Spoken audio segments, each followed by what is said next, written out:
Გადავუბრუნდეთ ისევ საქართველოს. მოსწავლე ახალგაზრდობის სასახლის ისტორიულ შენობას 155 წელი შეუსრულდა.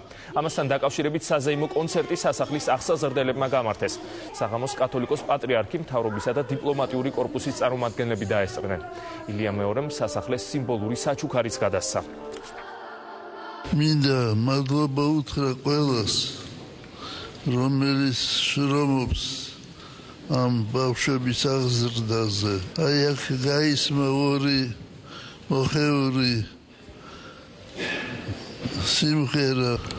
მართლაც დარიალა იყო თიალი და დღეს იქ არის დიდი მონასტერი და თიალი აღარ არის.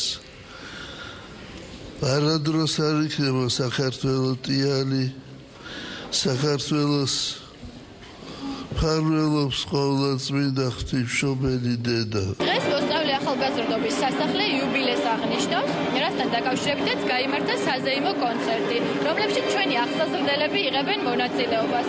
ასევე ამ თარიღთან დაკავშირებით დღეს მოეწყო ფოტო გამოფენა და აქ არის გამოფენილი სასახლეში დაცული უნიკალური ფოტოები.